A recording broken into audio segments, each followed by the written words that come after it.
Olá, gente! A videoaula de hoje é sobre a importância da educação financeira do cidadão brasileiro. Então, se você precisa fazer uma redação sobre isso ou quer saber um pouco mais sobre o tema, me acompanha nessa videoaula.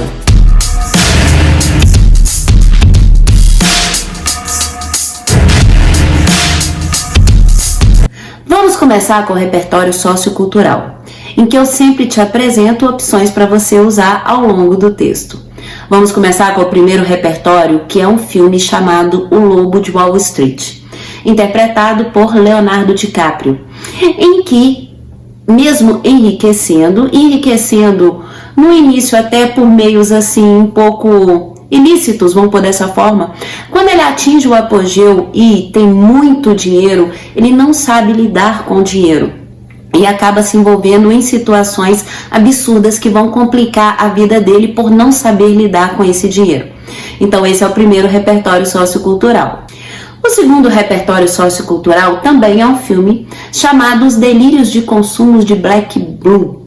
Vocês já devem ter visto esse filme, ele é bem levinho de ver, mas ele é uma lição muito importante sobre essa questão do financeiro. Ela se rende aos impulsos de compra, ela compra por motivos de não necessidade, mas porque ela tem esse impulso mesmo, e o filme é justamente ela tomando consciência dessa questão financeira e das compras, como elas devem ser feitas. Então é um excelente repertório para sua redação, né? Se você for abordar a questão da compra por impulso, pelo desejo. O terceiro repertório sociocultural é um documentário chamado Enron. Na verdade, esse documentário vai falar que quando as empresas são mal administradas, elas acabam caindo em falência. A empresa em questão que é abordada no documentário era considerada uma das 7 maiores do país. No entanto, pela má administração financeira, ela terminou com uma dívida de 13 bilhões de dólares e teve que pedir falência. Então você pode usar esse documentário no seu repertório. Antes da gente começar o desenvolvimento, eu gostaria de pedir um favor a vocês, é claro, se lhe for agradável ou aprazível. Inscreva-se nessa casa, nessa sala, ou compartilhe ou curta o vídeo. Isso ajuda bastante a divulgar o canal para outras pessoas que precisam saber sobre o assunto ou vão fazer o Enem, assim como você. Então agora vamos para o desenvolvimento. É fato que o brasileiro ainda não aprendeu a lidar com as finanças. Isso se deve a diversos motivos. Tanto que uma das propostas que nós temos é que a educação financeira seja colocada nas escolas. Essa educação financeira ela não precisa ser abordada única e exclusivamente na matéria matemática. Ela pode ser abordada em matérias tipo sociologia, filosofia ou história, para ensinar o brasileiro sobre educação financeira. De uma forma geral, podemos dizer que metade dos adolescentes, ou mais da metade dos adolescentes, eles não são educados financeiramente. Eles, na verdade, eles compram por impulso ou por desejo. Isso vai acarretar um problema quando eles chegam na vida adulta. Como eles não sabem consumir, consequentemente não sabem gerenciar as suas finanças a curto e a longo prazo, a maioria desses adolescentes se tornam adultos endividados. E às vezes vão trabalhar sem o dinheiro para o consumo básico por gastos supérfluos ou compra por impulsividade. Aquelas pessoas que desenvolvem o conhecimento financeiro, elas têm maior consciência em situações rotineiras, compras de rotina mesmo. Aqui eu não estou falando de projetos a longo prazo ou projetos caros, por exemplo. Eu não estou falando sobre a compra de uma casa, um apartamento, um carro, nem nada disso. Eu estou falando de compras bem simples, que muitas vezes acabam atrapalhando o orçamento do brasileiro. Por exemplo, uma ida ao supermercado de um brasileiro que tem o conhecimento, financeiro. Ele vai ao supermercado sabendo exatamente o que ele precisa comprar, comparando preços e benefício daquele produto. Aquela pessoa que não tem esse conhecimento financeiro, ela vai ao supermercado, mesmo que ela tenha uma listinha ali do que ela precisa comprar, ela se empolga necessariamente e acaba levando para casa coisas que muito provavelmente seriam desnecessárias. É uma novidade que tem no supermercado, por exemplo, ou é algo que às vezes ela nem gosta de comer, ou excesso de compras que acaba prejudicando também o meio ambiente, porque se não forem consumidas, vão gerar o desperdício alimentar. Então essa pessoa ela não tem essa consciência, por exemplo, porque ela não teve esse aprendizado quando ela vai a um supermercado, que é uma coisa rotineira. Uma outra questão rotineira, bem típica de quem não tem esse aprendizado financeiro, é o uso do cartão de crédito. As pessoas veem o limite, mas elas não concebem necessariamente o que é um cartão de crédito. Elas não conseguem entender que o cartão de crédito nada mais é do que um prazo ou possibilidades de se dividir uma determinada mercadoria. Então, elas acabam achando que aquele dinheiro é dela. Então, elas acabam usando o cartão de crédito indiscriminadamente e é claro que a fatura chega, e quando a fatura chega, essa pessoa não sabe como vai fazer para poder pagar aquele cartão de crédito e ainda dar conta das compras do dia a dia, dos compromissos financeiros que ela assumiu. Então, muitos brasileiros acham que o cartão de crédito é um dinheiro vivo que elas têm na conta. E muitas vezes, por ter cartão de crédito também, essas pessoas acabam fazendo compras banais de coisas que elas nem precisam, mas simplesmente pelo desejo de consumir e pela facilidade que o cartão de crédito implica nas compras.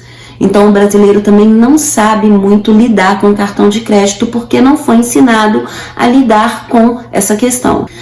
Posto isso, nós temos também o empréstimo a juros. Muitos brasileiros não sabem calcular os juros.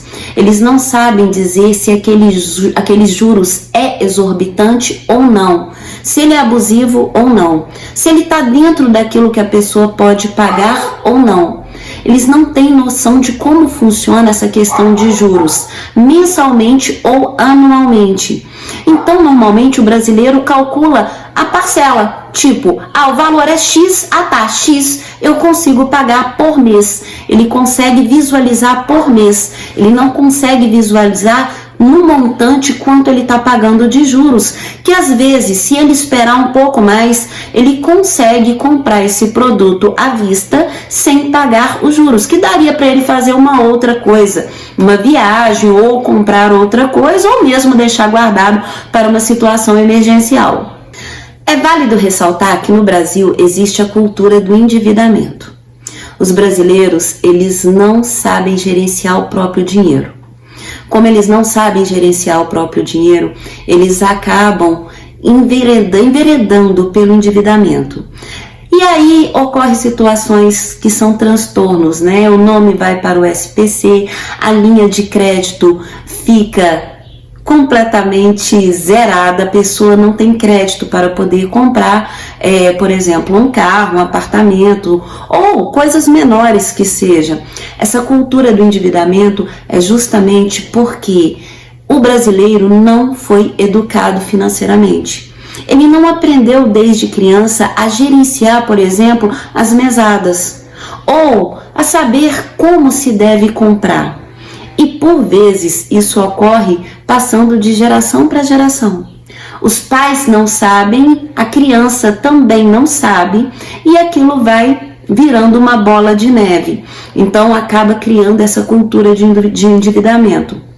É claro que com a inserção dessa matéria na escola, o objetivo é que essas crianças elas aprendam desde cedo a gerenciar o próprio dinheiro e, é claro, conversar sobre isso em casa de forma natural e quem sabe até essas crianças não acabam ensinando aos pais um pouco sobre educação financeira.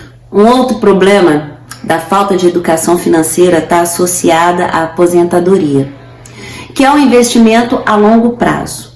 A maioria dos brasileiros não se previne, se eu posso dizer previne? Posso, né? Quanto à questão da aposentadoria. Não são informados, não têm conhecimento como funciona toda a situação. Consequentemente, eles não têm uma reserva, que seja pela iniciativa privada, por exemplo, que seria um valor agregado ao salário de aposentado que ele já receberia como realmente uma restituição governamental. Então eles não se preparam. Então, como não se preparam, muitos, mesmo sendo aposentados, eles se veem obrigados a continuar no mercado de trabalho. Que fique claro que aqui eu não estou falando por uma questão de opção. Tipo, eu vou ficar no mercado de trabalho porque movimento meu dia a dia por causa da saúde mental. Não estou falando sobre isso. Eu estou falando por uma necessidade de ter que trabalhar porque a aposentadoria não é suficiente para cobrir as despesas daquele cidadão. Então, o brasileiro, ele não se precaver contra a aposentadoria. Ele vai gastando e vivendo o dia a dia. E quando chega a hora, por vezes, ele está completamente despreparado. O último fator, mas não menos importante, é que a educação financeira não está associada ao valor que a pessoa ganha. Sendo assim, eu sei que muitos brasileiros pensam, eu tenho que ganhar muito porque eu vou gastar muito, que eu quero isso, que eu tenho projeto para aquilo. Ótimo, excelente, a gente tem que ter sonhos e projetos mesmo. No entanto, não adianta nada a pessoa ganhar muito se ela vai gastar muito.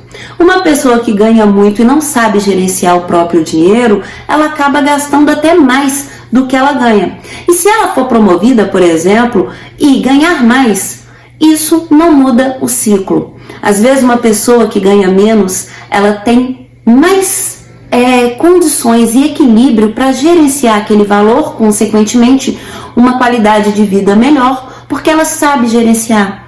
Então o controle financeiro, a educação financeira, ela não está associada ao ganhar mais, mas saber gerenciar aquilo que se ganha. No mais, senhoras e senhores, muitíssimo obrigado por ter me acompanhado até aqui. Eu espero que vocês tenham gostado dessa videoaula, que ela possa ter ajudado a vocês. Um grande beijo para vocês, até a próxima, se Deus quiser. Fiquem com Deus. Tchau, gente!